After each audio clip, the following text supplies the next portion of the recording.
میں چونکہ وقت نکل رہا، بہرحال پھر بھی ایک قصہ میں عرض آپ کو سناؤں۔ یہ ابھی 1990 کی بات ہے، جب عراق میں صدام کے خلاف بغاوت ہوئی، تو اس بغاوت میں یعنی صدام نے اس خاص طور پہ بغاوت ہوئی تھی جنوبی عراق میں، جہاں نجف اور کربلا ہے۔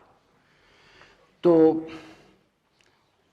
وہاں پہ صدام نے اپنی فوج بھیجی، انہوں نے دوبارہ ریٹیلیٹ کیا اور بہت ہزاروں مومنین شیعہ حضرات کا قتل کر دیے گئے، اس میں شہید ہو گئے۔ جب وہ بہت سارے لوگ گرفتار کر لیے گئے، ان میں سے ایک آدمی جو ان گرفتار حضرات میں سے تھا، اس نے یہ خود قصہ سنایا۔ وہ کہتا ہے ایک دن وہاں پہ وہ آئے صدام کے سپاہی، انہوں نے کہا کہ بھی جو حضرات ہم سب کو باہر نکال لیا انہوں نے اور حرم کے اندر لے آئے، کہتے جی آ جاؤ باہر، شاباش۔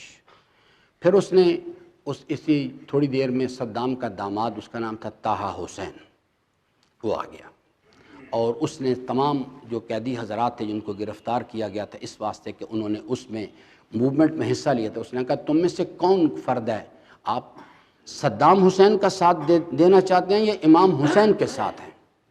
تو کہتے ہیں جب اس نے پہلی مرتبہ کہا تو سب لوگ خاموش ہے، کوئی نہیں بولا۔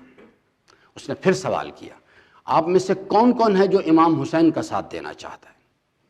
تو کہتے ہیں پھر ایک جوان کھڑا ہو گیا، اس نے کہا باہر آؤ۔ وہ جوان باہر آ گیا، اس نے کہا میں امام حسین علیہ السلام کا ساتھ دینا چاہتا ہوں۔ اس نے کلاشنکوف پڑی تھی، جب مشین گن پڑی تھی، اٹھائی، فائر کھولا، اسے اڑا دیا۔ اس کے بعد کہا اب تم میں سے اور ہے کوئی جو امام حسین کا ساتھ دینا چاہتا ہے؟ تو کہتے پھر ایک جوان کھڑا ہو گیا، اس نے کہا ہاں میں امام حسین علیہ السلام کا ساتھی ہوں، میں ان کا ساتھ دوں گا۔ وہ کہتا ہے اس نے کہا باہر آؤ۔ باہر آیا، اس نے پھر اپنی گن اٹھائی، اس کو بھی اڑا دیا۔ یہ شخص جو یہ سارا منظر دیکھ رہا تھا، وہ کہتا ہے میں نے رات کو عالم خواب میں حضرت کو دیکھا، حضرت تشریف لائے اور اپنے حضرت کے ساتھ کچھ لوگ تھے، ان کو مخاطب کر کے کہنے لگے کہ یہ جو پہلا جوان تھا اس کو اٹھاؤ اور لا کے جہاں میرے جوار میں جو شہدائے کربلا جسے گنج شہیداں کہا جاتا ہے اس جگہ پر اس کو دفن کیا جائے، اور یہ دوسرا جوان جو ہے اس کو لا کے میری زری میں میرے ساتھ دفن کرو۔ وہ کہتا ہے میں اسی حالت میں حضرت کی خدمت میں گیا اور میں کہا فرزند رسول دونوں جوانوں نے آپ کی محبت میں قربانی دی ہے، آخر فرق کیوں آپ نے کیا؟ فرمایا کہ جو پہلا جوان ہے وہ بھی بڑا قابل قدر ہے، لیکن اسے اپنے انجام کا پتہ نہیں تھا، وہ بغیر صورتحال کو دیکھے ہوئے آیا تھا، اس نے میرا ساتھ دیا، ہم اس کو اجر دیں گے اس چیز کا۔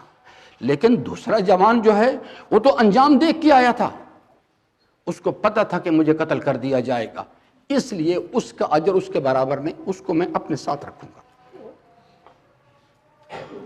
یاد رکھیے گا میرے عزیزان، ہم بڑی چھوٹی چھوٹی باتوں پہ بک جاتے ہیں، ہمیں نہیں پتہ کربلا کیا چیز ہے۔